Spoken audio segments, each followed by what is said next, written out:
Weekend with Ramesh 4ನೇ ಆವೃತ್ತಿ ಆರಂಭವಾಗ್ತಾ ಇದ್ದು ಏಪ್ರಿಲ್ 20ರಿಂದ ಪ್ರಸಾರವಾಗಲಿದೆ. ಮೊದಲ ವಾರ ಧರ್ಮಸ್ಥಳದ ಧರ್ಮಾಧಿಕಾರಿ ವೀರೇಂದ್ರ ಹೆಗ್ಗಡೆ ಅವರು ಅತಿಥಿಯಾಗಿ ಆಗಮಿಸಲಿದ್ದು, 2ನೇ ವಾರ ಸ್ಟಾರ್ ನಟಿಯೊಬ್ಬರು ಸಾಧಕರ ಸೀಟಿನಲ್ಲಿ ಕೂರಲಿದ್ದಾರೆ. ಮೊದಲ ವಾರ ವೀರೇಂದ್ರ ಹೆಗ್ಗಡೆ ಅವರು ಸಂಚಿಕೆ 2 ದಿನ ಪ್ರಸಾರವಾಗಲಿದೆ. ಅಂದ್ರೆ ಶನಿವಾರ ಮತ್ತು ಭಾನುವಾರ 2 ದಿನವೂ ಒಬ್ಬರ ಬಗ್ಗೆಯೇ ಟೆಲಿಕಾಸ್ಟ್ ಆಗಲಿದೆ. 2ನೇ ವಾರದಲ್ಲಿ ಇಬ್ಬರ ಅತಿಥಿಗಳ ಕಾರ್ಯಕ್ರಮ ಪ್ರಸಾರವಾಗಲಿದ್ದು, ಹಿರಿಯ ನಟಿ ಪ್ರೇಮ ಅತಿಥಿಯಾಗಲಿದ್ದಾರೆ.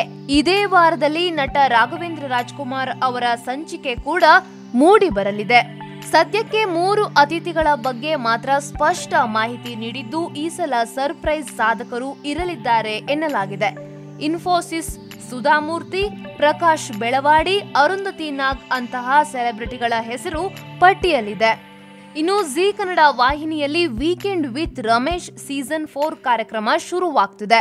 ಈ ಬಗ್ಗೆ ಪ್ರೆಸ್ ಮೀಟ್ ಕೂಡ ಮಾಡಲಾಗಿದೆ. ಕೆಲ ವಿವರಗಳನ್ನ ಹಂಚಿಕೊಳ್ಳಲಾಗಿದೆ. ಈ ಕಾರ್ಯಕ್ರಮದ ಹೈಲೈಟ್ ಅಂದ್ರೆ ಅತಿಥಿಗಳು. ಪ್ರತಿ ಸೀಸನ್ ಶುರು ಆದಾಗ್ಲೂ ಕೆಂಪು ಬಣ್ಣದ ಕುರ್ಚಿ ಮೇಲೆ ಕೂರುವ ಸಾಧಕರು ಯಾರು ಅನ್ನುವ ಕುತೂಹಲ ಇರುತ್ತೆ. ಮತ್ತೊಂದು ಕಡೆ ವೀಕ್ಷಕರು ತಮ್ಮ ನೆಚ್ಚಿನ ಸಾಧಕರ ಹೆಸರನ್ನ ಸೂಚಿಸುತ್ತಾರೆ. ಆ ರೀತಿ ವೀಕೆಂಡ್ ವಿತ್ ರಮೇಶ್ ಕಾರ್ಯಕ್ರಮದಲ್ಲಿ ನೋಡಲು ಬಯಸಿದ ಸಾಧಕರಲ್ಲಿ ಪ್ರಮುಖರು ರಾಹುಲ್ ದ್ರಾವಿಡ್.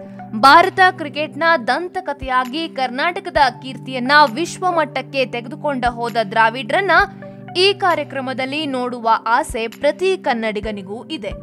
ಆದ್ರೆ ದ್ರಾವಿಡ್ ಈವರೆಗೆ ಕಾರ್ಯಕ್ರಮದಲ್ಲಿ ಬರಲು ಸಾಧ್ಯ ಆಗಿಲ್ಲ. ಈ ಬಗ್ಗೆ ಮಾತನಾಡಿರುವ ಜಿ ಕನ್ನಡ ವಾಹಿನಿಯ ಬಿಸಿನೆಸ್ ಹೆಡ್ ರಾಘವೇಂದ್ರ ಹುಣಸೂರು ಅದಕ್ಕೆ ವೀಕ್ಷಕರ ಸಹಕಾರವನ್ನ ಕೇಳಿದ್ದಾರೆ.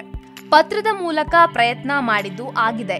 ಈಗ ಟ್ವಿಟರ್ನ ಮೂಲಕ ಪ್ರಯತ್ನ ಮಾಡೋಣ ಎಂದಿರುವ ಅವರು ಒಂದು ಹ್ಯಾಶ್ಟ್ಯಾಗ್ ಬಳಸಿ ದ್ರಾವಿಡ್ ಅವರಿಗೆ ತಲುಪಿಸೋಣ ಎನ್ನುವ ಸಲಹೆಯನ್ನ ನೀಡಿದ್ದಾರೆ.